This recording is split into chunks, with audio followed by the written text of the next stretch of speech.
মিত্ৰতাৰ মূল বিষয়টোৱে হৈ গ'ল আমি সকলোৱে নিজৰ মাজত এটা বুজা পৰাৰ অত্যন্ত প্ৰয়োজন। ইয়াৰ মাজত আমি গোটেই বস্তুটো প্ৰফেশ্যনেলি চাব লাগিব, পেছাদাৰী মানসিকতাৰে, কাৰণ উইনিবিলিটি ফেক্টৰ, তাৰ লগে লগে ৰাজনৈতিক মিত্ৰজোঁটত থকা ৰাজনৈতিক দলসমূহৰ তেওঁলোকৰ স্থিতি আৰু মানে তেওঁলোকৰ সন্মানৰ প্ৰশ্নও জড়িত হৈ আছে। গতিকে এই গোটেই কথা বতৰাবোৰত এৰা ধৰা আমি প্ৰত্যেকেই সংযমী হৈ, কাৰণ এইটো ৰাজনৈতিক দলবোৰৰ নিজৰ দল মানে দায়ত্বতকৈ দায়বদ্ধতাতকৈ জনগণৰ প্ৰতি যিটো দায়িত্ব সেইটো আটাইতকৈ বেছি।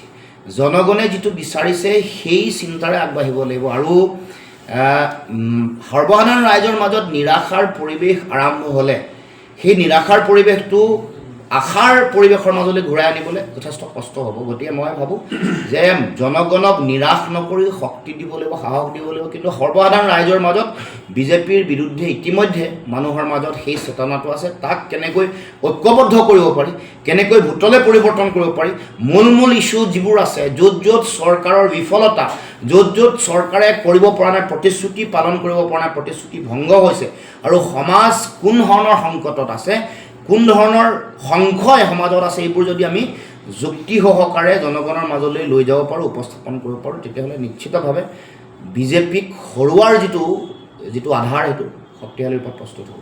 নহয়, চাওক, মূল কথাটো হ'ল মিত্ৰতা কৰি আগবাঢ়িব লাগিব, সেইটোৱে হ'ল মূল কথা।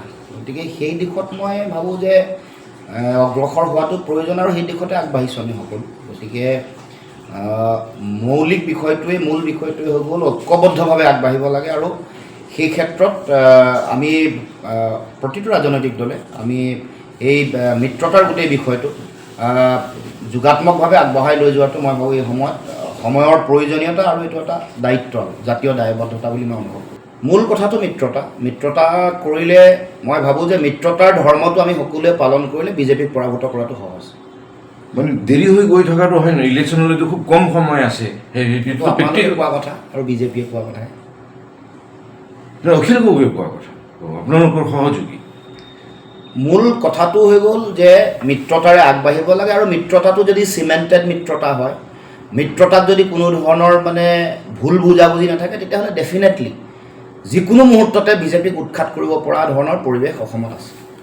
নহয়, 21ৰ নিৰ্বাচনততো আপোনালোকে জানেই যে বিৰোধীৰ ভোট কেইবাটাও ভাগত বিভক্ত হ'ল। বিশেষকৈ কংগ্ৰেছ দল আছিলে, তাৰ লগে লগে ৰাইজৰ দলেও বেলেগে খেলিছে, অসম জাতীয় পৰিষদেও খেলিছোঁ, আৰু এনেকৈ গোটেই বহুধা বিভক্ত বিজেপি বিৰোধী যিসমূহ ৰাজনৈতিক দল আছে, সেইসকলে নিজৰ মাজতে মেৰু বিভাজন হোৱাৰ ফলত সেই সুযোগটো বিজেপিয়ে বা বিজেপিৰ মিত্ৰজোঁট আছে তেওঁলোকে পালে। সেইটো যোৱাবাৰ 21ৰ বিধানসভা নিৰ্বাচনত আমি সকলোৱে দেখিছোঁ। গতিকে তাৰ পৰা আমি অভিজ্ঞতা বুটলিহে আগবাঢ়িব লাগে, আৰু অসমৰ 21ৰ নিৰ্বাচনেই নহয়, 21ৰ পিছত এই 26 চনলৈকে মাজত যিবোৰ বিধানসভাৰ নিৰ্বাচন বিভিন্ন ৰাজ্যত হৈছে, আনকি লোকসভা নিৰ্বাচনতো য'ত মেৰু বিভাজন হৈছে বিৰোধীৰ, তাতে শাসকীয় পক্ষই বিজেপিয়ে তেওঁলোকে লাভান্বিত হোৱাটো আমি দেখিবলৈ পাইছোঁ। গতিকে তাৰ পৰা অভিজ্ঞতা লৈ আমি আগবাঢ়িব লাগে, আৰু সেই ক্ষেত্ৰত মই ভাবোঁ যে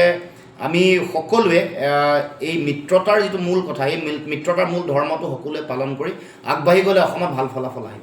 যিকোনো খবৰৰ বাবে যোগাযোগ কৰক 7099017330, লগতে 7099017110 নম্বৰত।